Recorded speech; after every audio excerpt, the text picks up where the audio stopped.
The Battle of Britain is about to begin. Deep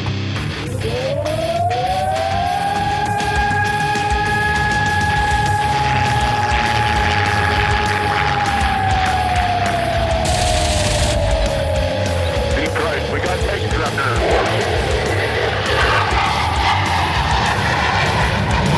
Let's follow a range on deep right. I'm right on the target right now. I've got a couple right in front of me. I'm going after it.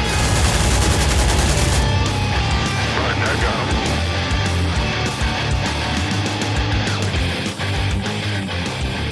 him. Welcome back to the Lead Pursuit Podcast. Tonight is a quick feature for you.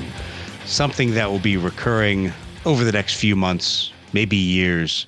Depends how many poor bastards we have to join us. But tonight, we're joined by none other than Don Ayers from the Nerds of War. Don, how are you doing? Really good. Thanks for having me on.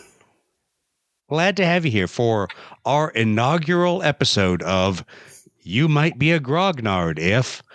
Yes, we're going to make fun of grognards again. And I'm sure as part of this, Don, you're going to accuse me of being a grognard, aren't you? Or am I too young? I don't know if you are or not. There's things about you that probably are. I definitely am.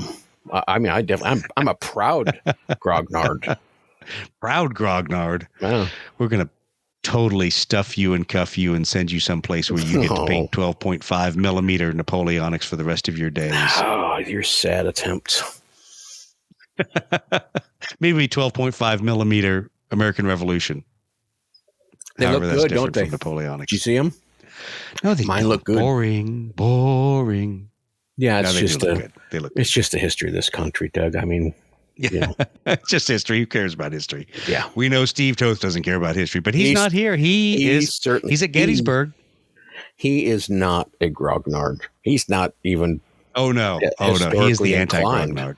Yeah. I mean, he's the white claw of historical individuals. Yeah. I mean, that's a really good, definition of him. Yeah. Yeah. So, all right, so we're gonna kick it off here. The focus of this is to have a argument, I guess, about what is or is not a grognard. But we figured we could do that kind of through the old lens of we'll define a grognard as things you do. Define them by things they do or things they ways they act. So I'm going to turn it over to you for your first of two. You might be a grognard if. So what does a grognard do? What makes someone a grognard if they do that thing? Well, I actually have three because oh my God, you're overprepared. Eddie attaboy, you know. My first one is, to me, grognards are very, very passionate about. It could be a particular time period. And I don't want to I think there could be grognards outside of historical gaming. So let me say that up front. All right. I think you can have grognards in 40K and stuff like that. But they're very passionate about. We call them neckbeards, but yes, they theoretically. It doesn't surprise me that you would have some sort of high school Mean Girls kind of a name for them because you have to. Or we call them heresy players. Oh, sorry, too soon. Yourself up to make you feel good about yourself. But I do. I'm passionate about a time period or a set of rules that they like, or, but they're, if you want to know about the Franco-Prussian War, I can guarantee you that you had to start there. Had to start there. Super grognardy. There's a dude, whatever convention you're at, who knows everything that you want to know about that. I actually was starting to look into it because a lot of my friends are big into that, my British friends. And so I started looking at it. I thought, well, maybe that could be cool. The uniforms are kind of cool and stuff. And I started looking at it. So I'll go right to Wikipedia, the great source of information. And I find out that the font of all knowledge. Yeah. Well, it's a good place to start to get basic shit. And then I found out that the war only lasted 6 months. And I was like, if the war didn't This is a hell of a lot of effort for 6 months. Yeah. If the war didn't last as long as it's going to take me to paint this army, it's not worth my time. So that would kind of killed that off right away. But so I would go ahead. Sorry. They're really into whatever it is that it's not like you and me. You and me can have an interest in something. It's over the top. So I would say you might be a grognard if you're passionate about a war that lasted less time. I'm trying to think of something. Than my first marriage. Than my first marriage, yeah. It's pretty, I like that line. It's pretty close. You might be a grognard if you're more passionate about a war that lasted less time than my first marriage. My first there you marriage. go. I think that 9 months. See, there you go. I think that summarizes it right there. Yeah. So here's mine. And this is a funny moment of things that we as gamers laugh at that our spouses look at us and go, what the fuck is wrong with you? So I'm sitting there watching a home and garden show. I don't even think it was HGTV. I think it was a different network, but whatever. It was Magnolia maybe because it was frou-frou and fancy and Texan, whatever. But it was people renovating a house in Charleston. And the dude was obviously a grognard. How do I know that? How do I know that this guy who had bought a house in Charleston, obviously had way too much money, didn't look necessarily old enough to be a grognard? How did I know he was a grognard? As he's painting the ceilings, he looks at the camera and says, well, this color of Prussian blue is exactly what they would have had in a house of this period. So my point is, you might be a grognard if you use Prussian blue in anything other than a wargaming discussion. Well, because nobody knows what Prussian blue is. I defy anyone, including art students, to tell me what Prussian blue is. Well, I could give you a Prussian blue color next time I see you. You'll know what it is. It's like a darkish blue. It's see, you were wrong. Ha ha. Ha ha. See, you fell for it. Because we always think of Prussian blue. Oh yes, Prussian blue could be very light too. It could be kind of grayish. Are definitely grognards that are maybe a little bit too passionate about this stuff. Yeah, exactly. That they can actually pick out Prussian blue amongst the spectrum of blue colors. They take it too far. That's for sure. That's for sure. Yes, they do with the colors. So, that's a standard grognard meme in a sense, or a standard trope from the grognard world is them and colors, and it's funny. So, and I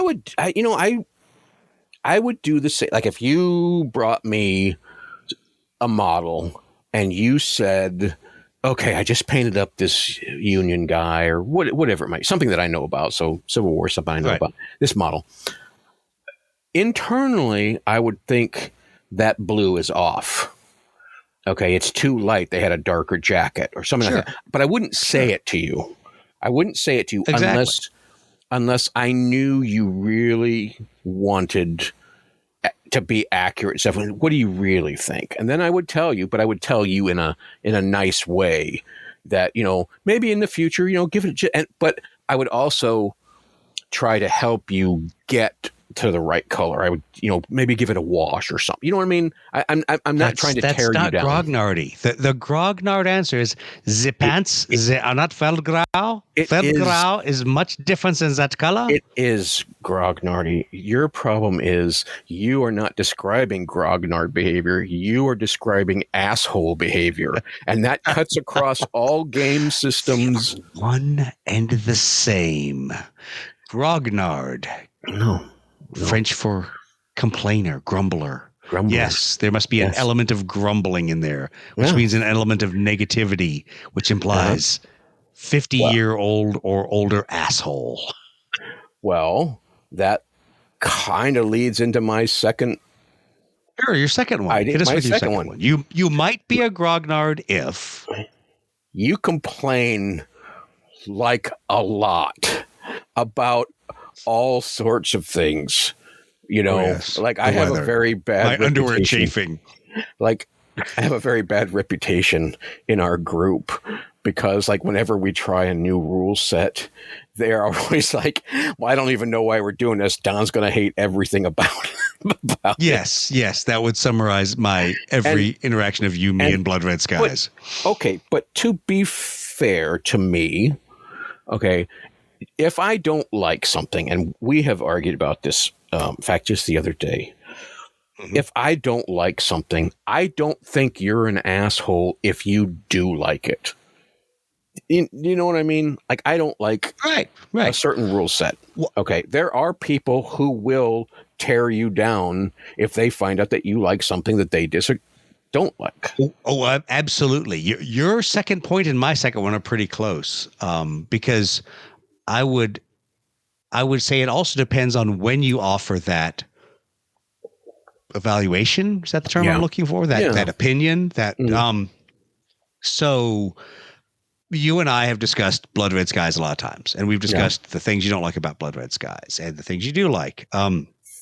But never was that the opening conversation. Never was it, "Hi, I'm Don. Hi, I'm Doug. Blood Red Skies fucking blows." Oh, okay. Well, hey, how we doing today? No, I waited 2 minutes. Yeah, exactly. But I guess my point is, you waited to a point where we were talking about what do you think of Blood Red Skies? What do you think of the rules? Those are always openers for evaluation. As Fighting Kentuckian, quoted me as saying, "I'm fond of grognards coming up to me and bitching about the rules, because then I'll look at them square in the eye and go, I guess Blood Red Skies isn't the game for you." And that will lead me into my second point. You might be a grognard if your opening line to somebody is about game design and rules mechanics, because nobody cares. Yeah. Nobody cares what your opinion on game design and rules mechanics are. They would like you to play the game. They'd like you to see if you have fun, or if you don't like the game, you don't have to come by the booth.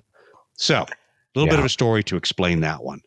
I'm there at Historicon, minding my own business, trying to be lost in thought, but I couldn't be because I was selling little resin airplanes. But as part of that, I do my level best to interact with every gamer that walks by the table. But this one guy is kind of breezing around, looking at a bunch of stuff, hasn't really stopped by the table, walks by the table, backs up, says, "Those planes look really cool, but I have a question for you, son." And I always love where these are going to go. I'm like, what is it, made out of edible resin? How old was he if he's calling you son? Was he fucking Methuselah at Historicon? It's Historicon. It's Historicon. Okay. I'm a young man at Historicon. The only people younger than me are Russ Orr and Kat. They're the only people younger than me at that. They do have a seasoned veteran. I actually did meet one other person younger than me. So yeah, it was frightening. But anyway, so he steps back to the booth, and I'm expecting it to be a question about the scale, the composition of the resin, maybe the price, even though it's in a big sticker that says, "Hey, it's $20." Some question related to that, because that's what's sitting there, not a rule book, not, "Hey, this is Blood Red Skies," not, and nothing that says we're talking about a game here. But Old Timer looks at me and goes, "Does that rule set have a saving throw?" And I'm momentarily stunned, because I seriously don't know how to answer that question. And I look at him, and in a moment of just stunned silence, the only thing I can think to ask him is the dick measuring question. I look at him and go, "What exactly is your background in aviation again?" Oh, you said that you didn't want to. So he goes, "I'm none, but if it's got a saving throw, that means the designer's a lazy bastard and it's terrible rules." And so then I finally realized where he's going with said question. And I go, "Oh, okay, got it. So how would you prefer the game designer to do it? Because this is a game of action and reaction." He goes, "You just lump all the modifiers together and give me one die roll." And then proceeds to walk off. Actually, so he did not proceed to walk off until I used my favorite quote on him, because I did look at him, just like I've told Fighting Kentuckian, and said, "Yeah, then maybe this game is not the game for you, because it's got a saving throw in it." But yeah, it's a fascinating way to open a conversation, rather than, "Oh, what game are these miniatures for? Are these miniatures for a specific set of rules? Oh, what rule set is that? Oh, Blood Red Skies, never heard of it. Would you like to tell me about it?" No, let's drill down to the 14th level of game design. And does this game have a saving throw? And you didn't want to admit that it does. I honestly didn't know how to answer that because it was sort of like yes, but maybe no. Well, Because I can take that saving throw away in some situations. I don't know. Quite frankly, Don't yell at me, Mr. Grognard man. I had a hard time focusing on your story because I was still trying to come to grips with your statement that you were standing around minding your own business. And I never mind my own business. I'm always in everyone else's business. Exactly. Actually, it's asshole wait. behavior. So you want to tell another good story? So you want a good story? You want a Steve story? You are, in fact, enough of an old gamer to get this story. People who know me know that it's frustrating that I now wear glasses a lot. And in fact, most name tags at gaming events are not configured for my poor eyesight. Your name should be in giant 48-point type for me to read it without my glasses. So I'm standing there once again, quote, minding my own business. I am minding my own business less than my partner, Steve, who is truly minding his own business, sitting next to the streaming table, staring at his phone, like he suddenly lost 20 years off his life and is a Gen Z person. Another older gentleman walks up, is looking at the streaming table, looking at all the miniatures, and I don't have my glasses up. And I look at him, and he looks vaguely familiar. But everyone at Historicon looks vaguely familiar. It looks vaguely familiar. And I'm like, yes, sir. It's a super simplified aerial combat system. Blood Red Skies. Don't know if you've heard of it. Beyond McGalley. It's a Jet fan-based addition to it. And right then, I am picking up my glasses to put them on and read his name tag. And he goes, oh, that's interesting. And walks away. And right then, I see his name tag is none other than David Isby. Yes, the author of Air War. Mind you, Steve is still face down in his phone at this point. David Isby walks off. I feel like an ass. And I look down at Steve, who I wish he'd been surfing Pornhub. It would have been a better excuse than for whatever he was looking at. And I'm like, do you realize who was just standing at our streaming table looking at our aerial miniatures, and we might have started an aerial wargaming discussion had we caught it soon enough? He's like, who? I'm like, David Isby. He's like, who's that? I'm like, never mind. It's like asking you about history. The Battle of Coral Sea, ever heard of it? Nope, never mind. Okay, let's move on. I would have loved to have been there. You see him as the designer of Air War, but I'm pretty sure David Isby is the guy that designed Corson Pocket and Bloody Aachen. Well. He was running big communist, isn't he? He ran People's War Games or something for a while. Yeah, big commie guy. So it's kind of funny. Different war game designers, when you catch them and say something to them, like the year prior at, was it Historicon or was it Fall In? I forget which one. I think it was Historicon. Frank Chadwick walks by, except this time I recognized Frank Chadwick. Thank you very much. And he comes over and 30-second exchange. I said, hey, it's an aerial war game, blah, blah. He's like, yeah, I don't really do aerial war games. I want to go, you're Frank fucking goddamn Chadwick. You've done aerial war games. Yeah. Well, maybe he's talking about what he likes to play. You can't fool me that way. But exactly, once again, not what he likes to play, not what he's doing. He's doing Ancients right now. I haven't played his new Ancients game. I failed miserably and was trying to get on that at Fall In 2024. Failed. But yeah, so it's just interesting, the difference in perspectives, and it all goes to, know who your grognards are. Are they? Did you ever? And I would not call either of them grognards. First of all, they are game designers. They are legends of the industry. They're obviously senior individuals. You don't have enough information. But they're not grognards. You don't have enough information. Come up to pick a fight. You don't know them. Well, you can't. No, I do, because they didn't come up to pick a fight. A grognard would have come up to pick a fight. No. That's a grognard. You've known me. Grognards can't run. They can't walk away from a fight. They see painted miniatures. They're going to look at the decals. Did you ever think that maybe it's your pitch that's driving them away? Like if I have, like, it sounds like it's like you're treating Blood Red Skies like it's a used car that you got something to hide. It is. You know what I mean? Like it's like it's a super fast. I don't. I'm not that concerned about super fast, so maybe that's just me. But it just change Would you your. prefer I kissed their ass and said, Mr. Isby, I loved Air War. That game was revolutionizing. It was revolutionary in making me an aerial war gamer. Did you? I fucking hated Air War. Okay, so did I. But so what? That's not the Played it point. twice. Yeah, that's not the point. I just think maybe change your pitch. That'll work.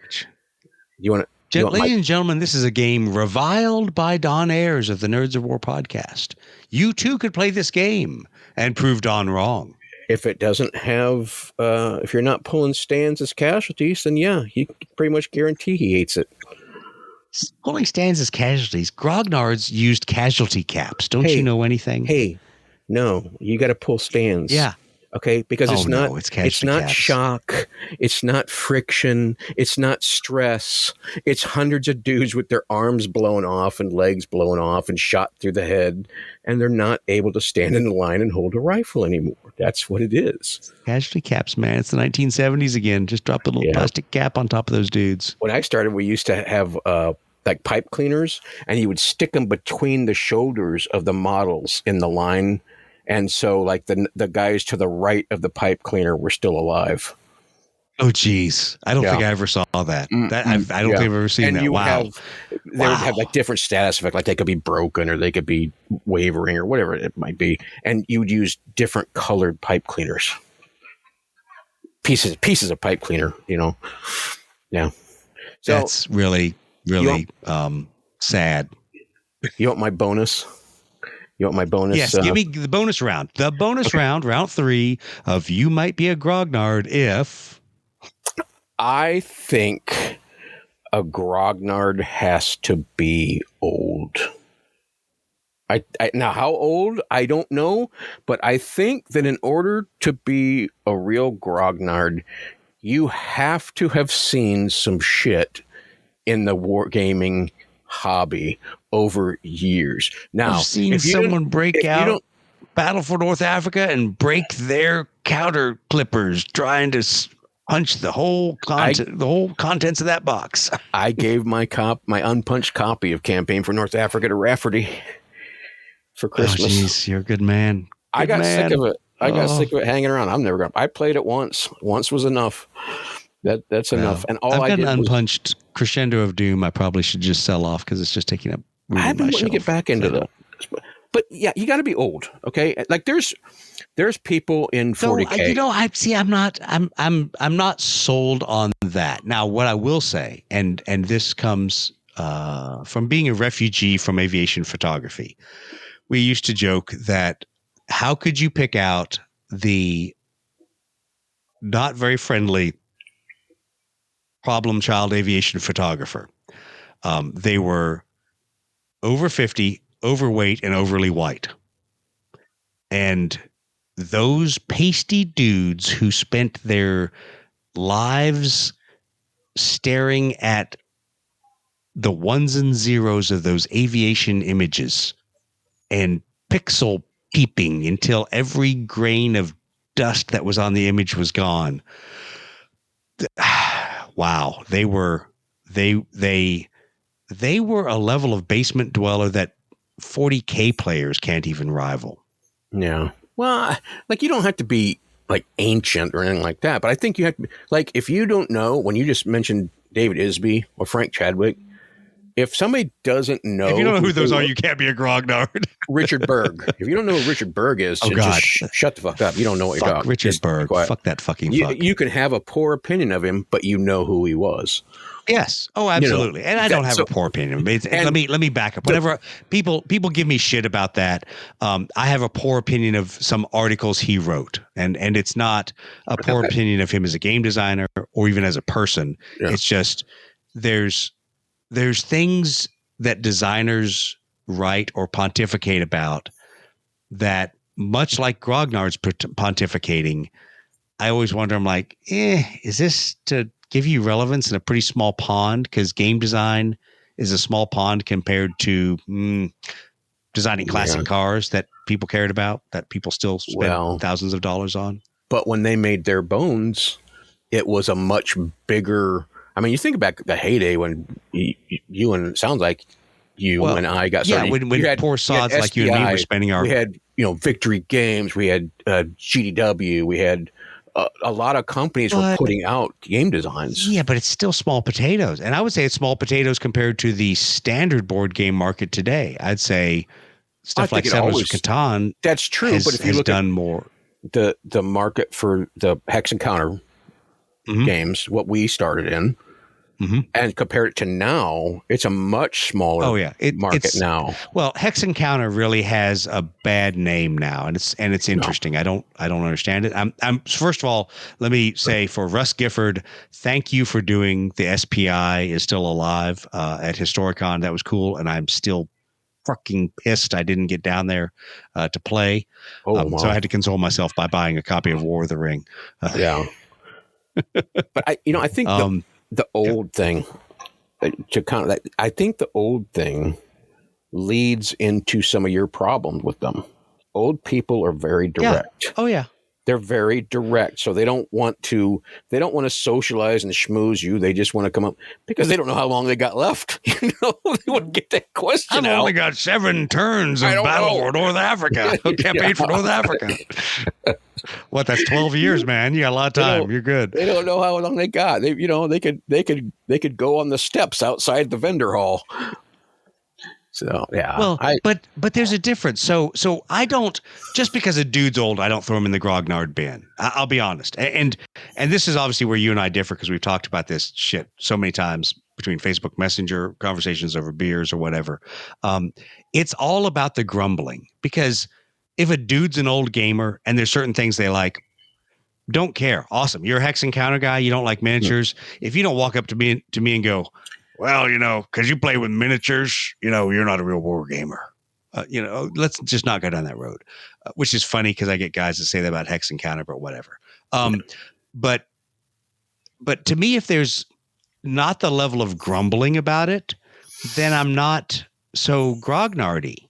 I'm like, oh, you're an old gamer like me. Guess what? I qualify as an old gamer. Sorry, I realize it offends people like you, Don, but I qualify as an old guy now. Well, I said I don't have a set age limit. It's not like your fucking golden 50 card that you can get your but for me, the grumbling is key, and the grumbling especially in a negative way, coming from the whole term of grognard and the thought of the old vets that were nothing but grumbling on the way to and from Moscow. Yeah. That's kind of where I derive it, as someone that brings a level of negativity that may or may not be warranted. I'll be the first to say, sure, there's a lot of game designs out there that are shit. Just pointing out a game design as shit does not make you a grognard. No. Telling somebody that they're a shithead because they play Tactics 2 and it's, okay, but that's not grumbling. That's not complaining. That's you attacking someone for their choices, okay? When I was a lad, grognards, when we think of grognards, they are, like you said, they're very opinionated. They're very, there's not a filter there. So it's rarely is that filter rarely is that filter a good thing. Rarely is that, or lack of a filter. So rarely is it they walk up and go, I'm so glad you guys from Lead Pursuit are here. Thank God somebody's got little airplanes that are not 1/285th scale on the board. There's never anything positive. It's always a lack of filter, something negative. Okay. Oh my God, why are you guys not playing 1/600 scale? These little lead miniatures I have are awesome. Again, asshole behavior. And as I've pointed out to you, you know me for a while now. I complain a lot. You actually don't. I do complain a lot. Ask Rafferty. We're not talking about your bunions. We're not talking about hemorrhoids. We're talking about. But I don't care what you do. It's at the end of the day, we are grown ass men playing with little fucking plastic men. So, oh God, don't tell the whole Historicon crowd that you will burst some bubbles. Stop. What can you really honestly have to bitch and complain about? What you're describing is asshole behavior. Someone who doesn't have the social ability. That's my point. So you can think something. So let's drill down on that. I think just drill down for a second. Well, no, I'm saying drill down on the bitching and complaining. That literally we are in, and I will steal Brad's comment, we are in a renaissance of wargaming. whether it be miniature or hex-and-counter, because I can, for the first time in a couple of years, I could walk over to Decision Games and I could go buy brand new reprints of 1970s micro games. And I kind of laughed with one of their people this year. I'm like, guys, I love you all. Stop doing that, because I'm going to keep coming over and buying reprinted micro games simply because I either lost my copy from when I was a kid or I didn't get a chance to buy it. Sure. So we had a good laugh about that. But I think the problem is we are in a golden age of the rebirth of a lot of this stuff. And sure, hex-and-counter today isn't like it was in the 70s. But hex-and-counter has come back from the land of the dead, where nobody was playing it except dusty old dudes in their basement. Odd that it's not bigger with the advent of like software. I think it is, and I think you just don't know that. So what's the software? Tabletop Sim and Roll20. No, the other one is Vassal. Vassal. That's the one. Yeah, Vassal's huge, dude. Yeah, there's another one that's out there that I wish I knew, because DVG uses it to play test, but I don't know what it's called. Anyway, sorry, go ahead. Yeah, but I don't even know what I was going to say now. Thanks for ruining it. But here's the problem: is finding opponents to play in some of these things. So there's not like if I go out there tomorrow and go to Steam and download Space Marine 2, there's automatically a lobby where I go and I find opponents and I pick maps and I do all this other good stuff. There's not for Vassal. If I want to go find other like-minded wargamers, I have two barriers. One is a lot of the people that play hex-and-counter aren't exactly technologically inclined. So they're not on a Discord server saying, hey man, I'm in the looking for game area, message me up and we'll go play on Vassal. No. And the other piece of it is that those systems, even Vassal, they're just, I don't find them as user-friendly as playing the game on cardboard. Yeah. I mean, it's a great way to play by email, not play by distance, but yeah. And that's what I like. And you're about absolutely right there. There's a huge element to playing these games socially, even if you're playing something huge like Third Reich or, any one of the classic big bookshelf games. There's a social element to it. And I brought that up to Steve because while Steve and Matt always bust my balls about hex-and-counter games and how much they hate hex-and-counter games, I stopped Steve at Historicon and I said, okay, so you want your aerial game to be on hexes for predictable movement. You want it to have a very short rule system, and you want it to have a pre-planned combat results thing that's easy to memorize. Like, sounds like you just want a hex-and-counter game with miniatures. Yeah. Maybe you should just dock his pay, because I can't feel dock like zero. I don't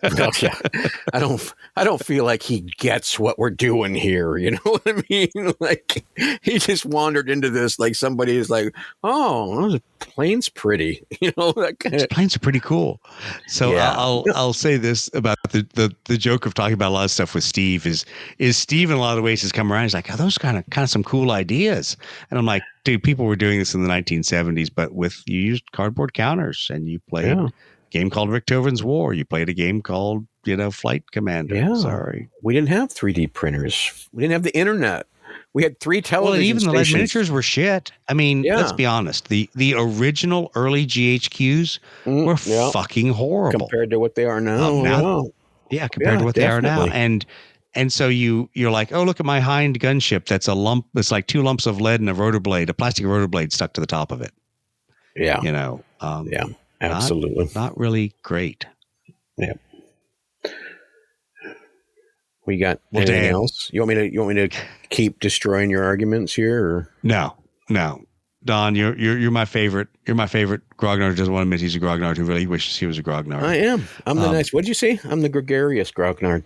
The gregarious Grognard. I like that term. I do. I think, like I said, what you see as Grognard behavior, as a Grognard, I don't see it that. I see it as this guy's just some asshole who doesn't have any social skills. You know what I mean? Who wasn't told enough as a child, given a rap across the mouth with the back of a hand by a parent and told, don't talk to people like that. Be civil and decent. It's Yes. and it's the same behavior. You can see this exact same behavior across all elements. You see the same behavior in like computer games, lobbies, and at conventions and stuff. Oh, yeah. In 40K, Don't disagree. It's and I wouldn't describe those people as grognards necessarily, but it's the same behavior, gatekeeping, all the stuff that we hate about some of the things in our hobby. People who aren't willing to. What my pet peeve just came up.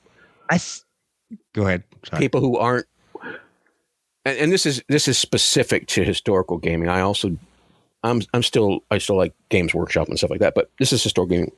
People who feel no obligation at all to help grow the hobby by being more welcoming, inviting in younger people and inexperienced people, and yet they're the same people who every couple of years pop up with, Chicken Little, the sky's falling, wargaming is dying. Yeah, well, What have you fucking done? Yeah, nothing. Well, so I look at Grognard as a subset. So to me, Grognard is a historical gaming subset that is parallel with Neckbeard in the 40K world, that is parallel with all aviation photographers over the age of 50. No. I don't want to be in this group, though. You don't have, but hold on. I am. Did I call you Grognard? I really, there's friendship's on there's the line, a difference. Doug. To me, there's a difference between being an old gamer and being a grognard, and it's always the negativity. It's because once again, it's like 40K. You could be a lore expert, and you're not a neckbeard, but you're a neckbeard if you come up and you're like, well, actually, and you do that to me about the lore. That puts you in the neckbeard category because now you've become negative. D&D, I don't think has a term for them. Some of them have tried to call themselves grognards. I'm like, nobody in D&D is a grognard. But we just call them gatekeepers in D&D because we don't have any other term for them. Maybe they're fucking, I don't know, super dwarves, whatever we want to call them. But those people with that overwhelming negativity, to me, that's what makes that category, because I love a lot of different kinds of games out there, and I love them for all different specific reasons. Some because they're hyper accurate, some because they're quick to play. What I tend to find is when people ask me about those games, I tell them the good part first and go, but you might not like this. You ask a grognard, they're like, oh, that game sucks. You know why it sucks? Because that Berg guy, he didn't know what he was doing. You'll burn his in big hell. guy. Why do you make all those charts about airplanes? For that one. Rich Berg knew exactly. I will. I'm gonna burn in gaming hell. But to me, it's mostly the negativity, and that's where I draw the line. Maybe that's right. Maybe it's wrong. Well, I draw the line. I don't see Grognard as such a negative thing. And maybe a lot of people don't. I agree. A lot of people, it's a badge of honor to them. How I identify. You know what I mean? If somebody asked me, "Oh, are you a grognard?" I would be like, "Yeah, that's how I think of myself. I'm passionate about the things that I'm passionate about. I do complain about things. There's things that I like about games and things that I don't like about games, but I don't. The negative stuff that you describe, it would never occur to me. Like, it would never occur to me to go on Battlefront's forums and bitch and complain about some game. If you don't like it, don't fucking play it. I mean, this I'm just going to seems use like a quote that I saw Adult on 101. Facebook. Yeah, my favorite one was, "I demand to speak with the designer." Now, anyone who all right, Karen, this is a fucking Wendy's. Knows exactly who said that. Yeah, that's one of my favorite. I'm like, you demand to speak. I don't see it so negative, and I see the potential that grognards have if and they do it. You always see. I always say that I'll never play tournament games, and I've played tournament games before.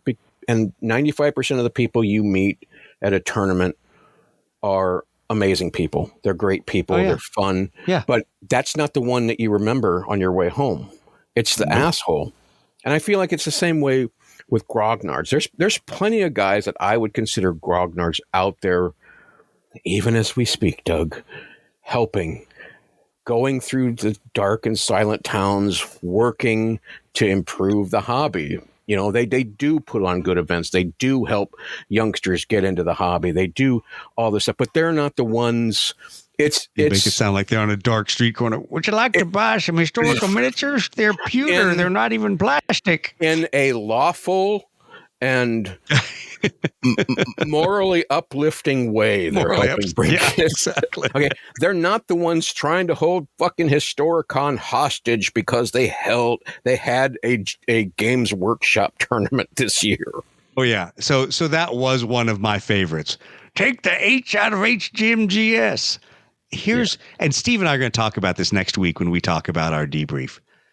I love when people want events to be super specific. It cracks me up because there are so many events where people have realized, oh, I have a small audience. I need to cross that over so I can make a lot of money to keep my organization going. So like the Concours guy in La Jolla, California. Why would we let themselves call them an auto club? Because they held an event where there were warbirds there, World War II airplanes next to the classic cars. That literally is like that dude that said you should take the H from HMGS. Should say you should take auto out of Auto Club for those guys. If HMGS wants to do it, okay, that's cool. Your focuses do change over the years, but they've had non-historical games there since the start, and they've had GW there before. Yeah. But these guys are like, well, I'm not going to show up, and we're not going to do that. And there's a lot of people who care about it, like they're the fucking historical Hamas trying to hold hostages. So here's the hilarious thing. So it wasn't funny enough that people got bent about 40K to me. It's that people got bent about Games Workshop in general, and we're like, I can't believe you'd allow Games Workshop, to have an event there. These money grubbers. I'm like, do you think Warlord is not out for a profit? Do you think any of us in the vendor hall aren't out for a profit? I find that funny. Me and Mike had talked about it. Our next podcast episode, we're going to try and put together here real quick because I think it's very timely. Yeah, GW is expensive.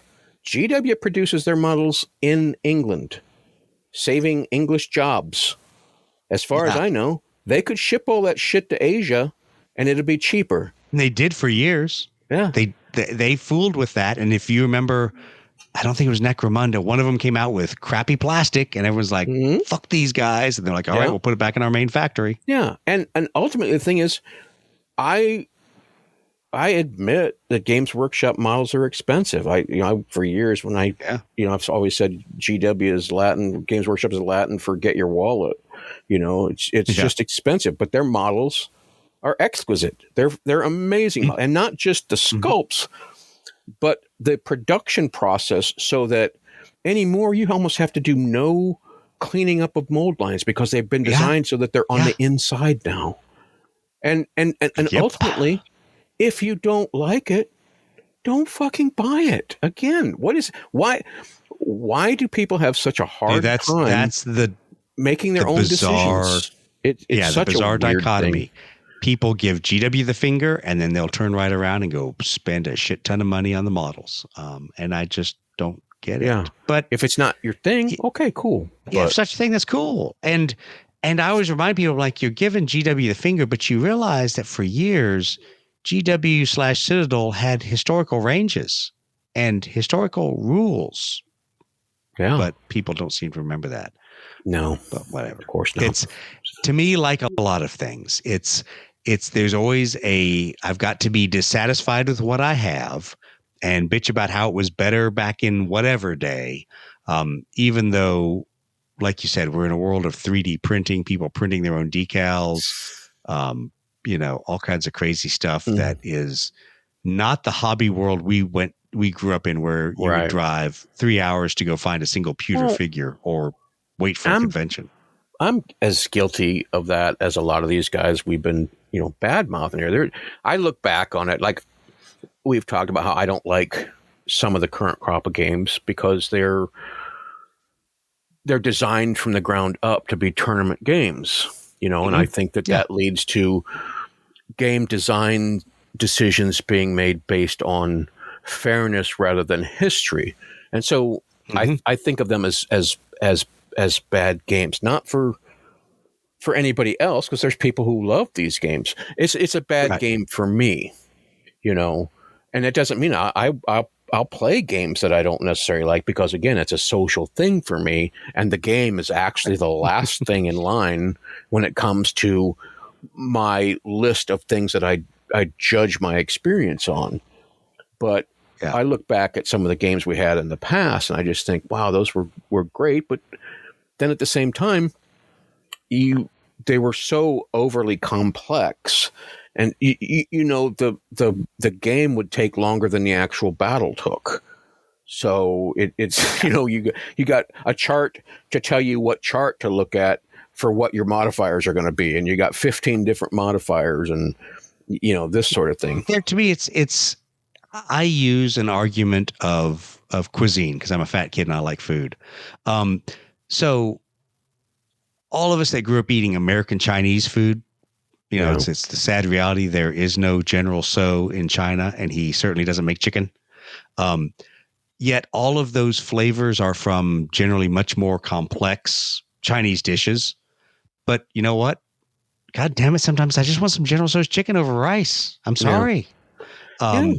That I think there's people that forget gaming is kind of a bit like that, where you want the flavor of something. You want it to feel like you're on the battlefield, but you don't want the complexity of, did Rifleman 728's bolt action weapon jam?